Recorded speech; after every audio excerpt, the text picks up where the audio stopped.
Well, let's start this properly. Give credit to Preston. They could have watched Rotherham on Saturday, adopted a similar style of football and come at us that way. They didn't do that. They brought their away form and game plan. They protected the ball when they had it. They didn't let us link more than 2 passes in the first half together. And they executed their counter-attack ruthlessly. So credit to them. We don't give up. That's a good sign. I'm trying to take positives here. We don't give up. How many times have we seen in the second half where we get going after 60 minutes? Jaden Anthony assist on his birthday, and Sam Sarge gets a goal. That's the positives. How many games have we actually started from the first minute, dominated football matches, gone in at half time and managed the game in the second half comfortably in a month where fixtures are coming at us thick and fast? Once. First goal, I don't know what's worse. The free kick where I've got 2 players standing over the ball and we can't miss out the first man, or the second part where it actually counter-attacks where they win it from the first man in the wall. They counter-attack on us. I think we end up with 7 players in the box. Every single pair of eyes is fixated on the ball. None of them look at the 2 players at a back post unmarked, and we concede the goal. So is it us giving away a poor free kick or us trying to defend the counter-attack? Ridiculous.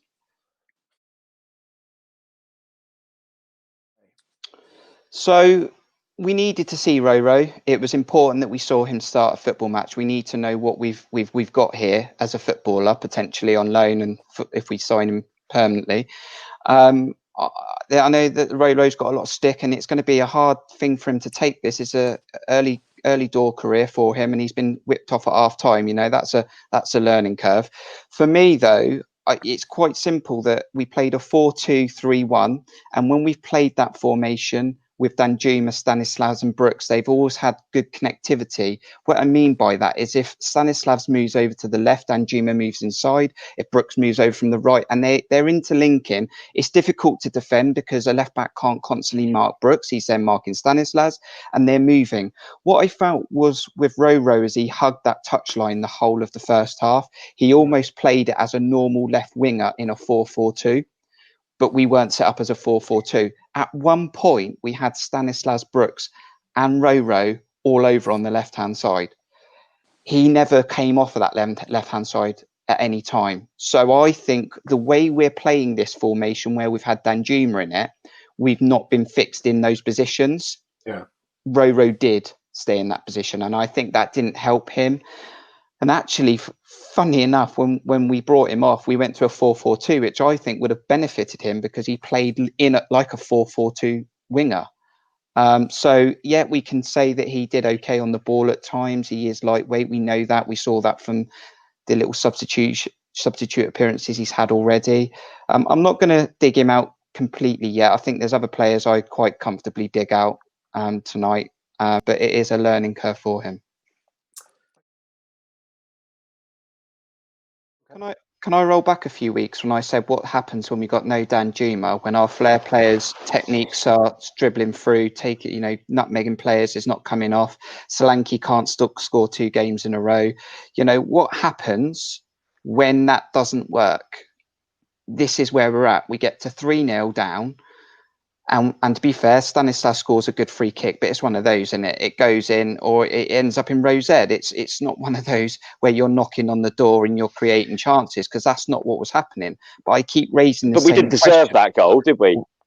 We are never gonna sort of ground out 1-0 or 2-0 results. We're only going to win football matches glamorously when our flair players are on it, and that's what I am seeing. But why is that, Kirk? Because we don't have a striker in our team.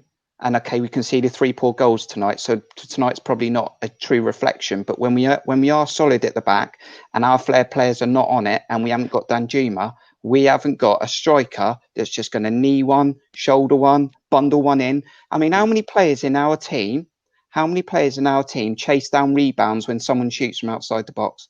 Because I don't see any. How many players load the box when Rico's putting in a poor delivery? No one. And for me, we don't. I mean, Solanke's done it a little bit better in the last few weeks. He is looking to get in that box, but he again tonight he was in areas that is not natural to him. Or he's in areas that are natural to him, and he's not getting in the areas that are not natural to him. And this is what I was saying weeks ago. We're going to come up against this problem when they're not smiling and when the little tricks are not coming off. And that's how I felt for weeks now. I mean, I might get pelters here, but while you're talking about the defence, I'm really struggling to watch Smith. He's just frustrating. Yeah. He's frustrating the hell out of me. He does not overlap a quarter of what he used to. And when he did it in the second half in a 4-4-2, I don't know if you guys saw it, but he either passes it inside and just admires his 10-yard pass and doesn't do anything, or he was running in a diagonal line towards the centre-back when there's glaring space down the right-hand side. I literally don't... I mean, I thought I'll give him the benefit of the doubt tonight, and I thought I'd play him again tonight. After that performance, and I know we've got an issue with Lerma, but I'd have Namdi at right back. I know he's not a right back, but he'll do a job. We were having this conversation earlier. Smith is really... Would you try him there? I put him right back. Smith needs to come out. I don't know what it is. Would you give Samura a go at left back? Because neither Rico or Kelly seem to be able to nail it down. The thing is with Rico, it was like he's been getting pelters tonight again, hasn't he? The thing is with Rico is he had a poor game. He was awful, away. That's why. Yeah. But you know what, though? He's the only one in that back four that actually wants to try and achieve something with pace with the ball. I know he gave the ball away a lot tonight, but he's trying to feed that ball up to the top with pace, trying to make us progressive. It's just not coming off for him, and his crossing was poor again. I know he got the assist the other day, but his crossing was poor. But the only thing I give to Rico is the benefit of the doubt that he is every time he gets the ball, he wants to look forward. Kelly wants to look backwards. So we've got two left backs that are completely opposite.